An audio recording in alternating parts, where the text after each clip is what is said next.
Salam sejahtera pemirsa, berjumpa lagi bersama saya dalam pembahasan buku Bugar Selamanya. Buku ini menyuguhkan kepada kita pada saat kita merubah pola hidup kita, disitulah akan menambah umur dalam hidup kita dan menambah semangat di dalam setiap perjalanan kita. Pada saat ini saya mengundang kembali seluruh anggota keluarga dan saudara-saudara semua. Kita dapat berkumpul bersama-sama, kita akan mempelajari nasihat firman Tuhan pada saat ini, dan biarlah rencana-rencana indah Tuhan itu akan menjadi bagian masing-masing kita. Karena di dalam setiap nasihat yang kita sudah pelajari dalam kehidupan kita, itu akan membawa kehidupan kita untuk kita lebih dekat lagi kepada Tuhan, menyerahkan akan setiap kehidupan kita kepadanya, dan Dia akan selalu menuntun dan meringankan setiap langkah-langkah kehidupan kita. Pada saat ini kita akan masuk ke dalam judulnya, mengatasi insomnia. Ayatnya terdapat di dalam Lukas 8 ayat 23. Dan ketika mereka sedang berlayar, Yesus tertidur. Sekoyong-koyong turunlah taufan ke danau, sehingga perahu itu kemasukan air dan mereka berada dalam bahaya. Kelelahan adalah salah satu dari 10 alasan paling umum orang pergi ke dokter. Solusinya seharusnya sederhana, tidur lebih banyak. Namun yang mengejutkan, sebagian besar persentase orang yang lelah tidak dapat tertidur atau mereka terbangun setelah beberapa jam. Meskipun 34% orang lanjut usia mengeluhkan insomnia, masalah tidur umum terjadi pada segala usia. Raja Saul menderita insomnia. Saya yakin hal itu tidak teratasi ketika dia telah berpaling dari Tuhan. Rasa bersalah mempunyai cara untuk membuat kita terjaga di malam hari. Bandingkan insomnia yang dialami oleh Saul ketika dia ada di dalam istana, dengan kemampuan Petrus untuk dapat tidur bahkan ketika dia dipenjarakan dengan tidak adil. Ya, dia harus dibangunkan oleh malaikat sebelum dibebaskan. Namun ilustrasi terbaik dari orang yang tertidur lelap adalah Yesus yang tertidur di perahu di tengah amukan badai. Bagaimana dia dapat melakukannya? Ya, jadi suatu pelajaran atau nasihat firman Tuhan yang cukup menarik pada saat ini. Di sini bagaimana kita dapat mengatasi insomnia. Ya, jadi kelelahan adalah salah satu dari 10 alasan paling umum orang untuk pergi ke dokter. Padahal solusinya itu sangat sederhana. Ya, solusinya dikatakan tidur lebih banyak. Ya, namun yang mengejutkan, sebagian besar persentase orang yang lelah tidak dapat tertidur atau mereka terbangun setelah beberapa jam. Ya, jadi insomnia ini 34%-nya ini dialami oleh orang yang lanjut usia. Tetapi masalah tidur umum terjadi pada segala usia. Ya, dan juga di sini ada perbandingan antara Raja Saul. Ya, Raja Saul ini menderita insomnia. Ya, karena dia tidak bisa tertidur oleh karena masalah yang dia hadapi. Dan dia ini berpaling daripada Tuhan. Yang tadinya Raja Saul ini ya berpegang teguh kepada firman Tuhan, mengandalkan akan Tuhan di dalam kehidupannya. Oleh karena dia melakukan kesalahan, akhirnya dia memutuskan untuk berpaling dari Tuhan. Ya, sehingga dia gelisah di dalam kehidupannya. Dan juga dengan Petrus. Kita bandingkan dengan Petrus, bagaimana Petrus ya dia di dalam penjara. Ya, tentu pada saat orang masuk penjara mungkin ada kesalahan yang dia lakukan, tapi di sini Petrus ya dia tidak melakukan kesalahan apapun. Ya, sehingga pada saat dia berada di penjara itu dia dapat tidur dengan nyenyak oleh karena dia tahu ya bahwa Tuhan akan menjaganya, Tuhan akan memimpinnya. Ya, begitu pula dengan ilustrasi yang sangat baik bagaimana Yesus dia tertidur lelap di perahu di tengah amukan badai. Ya, karena Yesus tahu ya bahwa segala sesuatunya akan baik-baik saja. Ya, disinilah perbedaan yang cukup mencolok dari ketiga orang ini. Ya, kita pada saat ini ya berada di posisi yang mana? Oleh sebab itu baiklah di dalam setiap kehidupan kita ya kita boleh berserah sepenuhnya kepada Tuhan. Melakukan segala sesuatunya sesuai dengan kehendak Tuhan. Ya, Petrus orang menganggap bahwa dia melakukan kesalahan sehingga dia dimasukkan ke dalam penjara. Tetapi Petrus menganggap bahwa dia melakukan yang benar.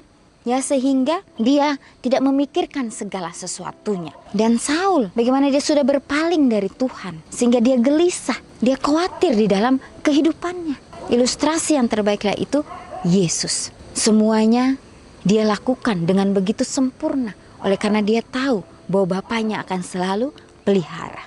Emosi yang mengganggu dapat membuat kita terus terjaga di malam hari. Rasa bersalah, marah, takut, cemas, kebencian. Namun pola hidup Anda juga bisa menyebabkan hal yang sama. Itu semua ada hubungannya dengan produksi hormon melatonin. Ya, jadi emosi kita pun dapat mengganggu dan membuat kita terus terjaga di malam hari.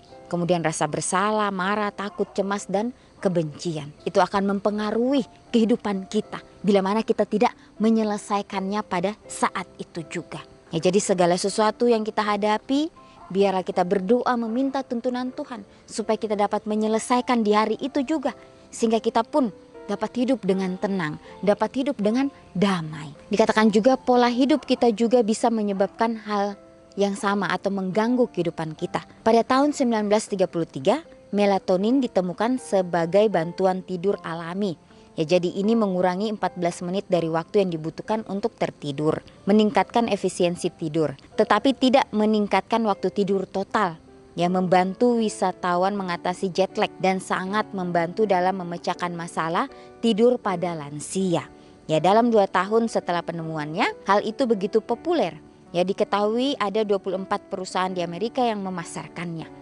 Setiap orang meminum pil tersebut, namun produksi melatonin oleh tubuh sendiri dapat ditingkatkan dengan pola hidup yang benar. Ya, jadi ada obat atau di sini yang diproduksi yaitu hormon melatonin. Ya, melatonin ini ditemukan sebagai bantuan tidur alami. Ya, jadi ini mengurangi 14 menit dari waktu yang dibutuhkan untuk tertidur, meningkatkan efisiensi tidur tetapi tidak meningkatkan waktu tidur total. Jadi ini dapat membantu ya orang-orang yang mempunyai masalah, ya, tetapi ini tidak membantu dengan sepenuhnya atau dengan total. Ya, namun produksi melatonin oleh tubuh sendiri dapat ditingkatkan dengan pola hidup yang benar. Ya, jadi kita dapat merubah pola hidup kita masing-masing ya supaya kita mendapatkan hal yang memang cukup di dalam tubuh kita. Ya, salah satu hal terbaik yang dapat kita lakukan untuk meningkatkan melatonin di malam hari adalah dengan membiarkan diri kita terkena cahaya luar ruangan yang terang di pagi hari, yaitu sinar matahari. Pada saat yang sama, jika ingin cepat tertidur, hindari lampu buatan yang terang. Tidurlah dalam kegelapan total dan cobalah untuk tidur sebelum tengah malam.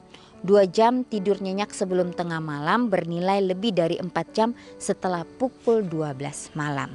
Ya, jadi inilah yang harus kita lakukan. Ya, coba kita praktekkan apakah itu memang betul-betul berpengaruh di dalam kehidupan kita. Ya, jadi inilah yang pelajaran yang baru yang kita dapati pada saat ini. Biarlah kita mau ya mempelajari itu dengan terus berserah hanya kepada Tuhan saja, karena Tuhanlah yang dapat membuat kedamaian itu di dalam diri kita. Ya, sehingga pada saat kita bekerja sama dengan Tuhan, disitulah kita akan mendapatkan sukacita yang luar biasa. Tapi kembali lagi, apakah kita pribadi lepas pribadi kita mau untuk dituntun oleh Tuhan? Olahraga juga meningkatkan melatonin.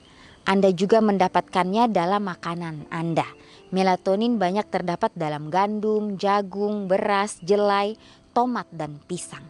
Makanan dengan kandungan tinggi triptofan dan vitamin B cenderung meningkatkan kadar melatonin. Jadi makanlah kacang-kacangan, wijen dan biji labu serta paprika. Puasa cenderung merangsang produksi melatonin terutama pada malam hari. Pastikan untuk mendapatkan cukup kalsium dan hindari obat antiinflamasi, antidepresan dan alat bantu tidur. Ya, jadi inilah ya hal-hal yang perlu kita lakukan.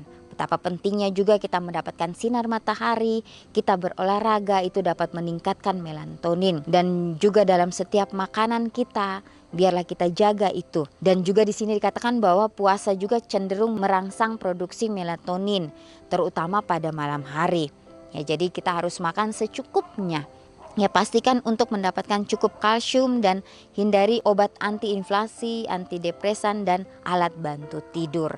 Ya, jadi supaya kita mendapatkan tidur kita yang normal kembali. Ya, jadi inilah yang harus kita terus pelajari di dalam kehidupan kita biar ini menjadi suatu hal yang berguna di dalam kehidupan kita masing-masing. Ya, pada saat kita melakukan setiap aktivitas kita sepanjang 1 hari itu, bila mana ada masalah-masalah di dalam kehidupan kita, baiklah kita dapat selesaikan itu. Menyelesaikan semuanya itu sehingga kita pun dapat hidup dengan tenang.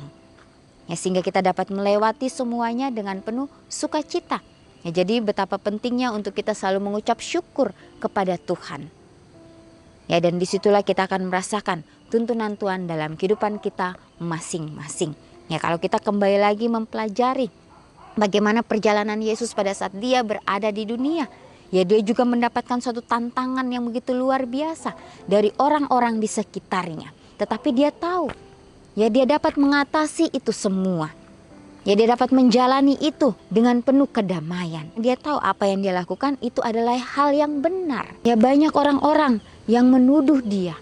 Banyak orang-orang yang tidak senang dengan Yesus. Tapi Yesus terus melakukan apa yang Bapaknya perintahkan di dalam kehidupannya. Ya, sehingga pada saat Yesus berada di perahu, ya dia dapat tidur dengan lelap walaupun ada amukan badai pada saat itu. Tapi dia tetap menjalani itu dengan penuh ketenangan. Ya, karena dia tahu Bapaknya akan selalu melindunginya. Dia tahu bahwa dia akan dapat mengatasi itu semua. Baiklah di dalam setiap kehidupan kita. Walaupun memang apa yang kita rasakan mungkin itu sangat berat di dalam kehidupan kita. Tapi biarlah kita mau menyerahkan. Ya, belajar untuk mempunyai penyerahan sepenuhnya kepada Kristus. Walaupun itu sulit kita sebagai manusia biasa. Tapi tidak ada yang mustahil bagi Tuhan. Dia akan menolong kita. Dia akan membantu kita untuk terus melakukan yang terbaik. Ya, dan di sini juga dikatakan emosi juga dapat mengganggu, membuat kita terus terjaga di malam hari. Ya, jadi berdoa kepada Tuhan supaya kita juga dapat mengatasi emosi kita. Ya, rasa bersalah mungkin pada saat kita melakukan kesalahan, kita selesaikan saat itu juga kita meminta maaf.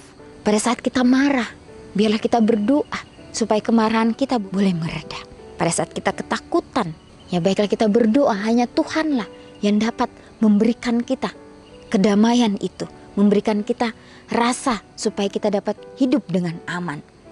Dan juga di sini dikatakan bagaimana kita juga dapat meningkatkan melatonin itu di malam hari dengan membiarkan diri kita terkena sinar matahari dan juga berolahraga. Ini adalah hal yang penting dalam kehidupan kita supaya kita boleh mendapatkan suatu kesehatan yang sempurna yang datangnya dari Tuhan sendiri. Dikatakan bahwa pola hidup Yesus memungkinkan dia untuk dapat tidur di tengah badai. Ya, aspek apa dari pola hidupnya yang dapat kita tiru? Ya, jadi baiklah kita terus memandang hanya kepada Yesus saja yang dapat memberikan kita kedamaian di dalam kehidupan kita masing-masing. Biarlah dimanapun kita berada, kita boleh terus mengandalkan akan Tuhan kita. Di dalam setiap pekerjaan yang kita lakukan, dalam setiap pelayanan yang kita lakukan, biarlah kita boleh terus mengandalkan Bapa kita yang ada di surga. Karena Dia akan selalu menuntun kita, Dia akan selalu memberikan kita yang terbaik. Ya, karena kita hidup di akhir daripada dunia. Ya, bagaimana si jahat itu terus bekerja dengan keras untuk menjatuhkan setiap umat-umat Tuhan. Ya, baiklah kita boleh menyerahkan kehidupan kita hanya kepada Tuhan saja. Biarlah kita terus mengandalkan Dia. Jangan kita lengah, jangan kita sia-siakan waktu yang Tuhan sudah berikan kepada kita. Sudah banyak tanda-tanda yang kita dengar, mungkin yang kita sudah alami sendiri. Biarlah kita mau terus waspada, meminta akan tuntunan Tuhan supaya dapat menjadi bagian masing-masing kita. Inilah nasihat firman Tuhan pada saat ini. Biarlah kita mau menyerahkan kehidupan kita sepenuhnya kepada Tuhan. Kita mau dituntun oleh kuasa Roh Kudus itu di dalam kehidupan kita masing-masing, sehingga kehidupan kita boleh sesuai dengan kehendaknya. Inilah nasihat firman Tuhan pada saat ini. Kita akan berjumpa lagi di kesempatan yang berikutnya dan Tuhan memberkati.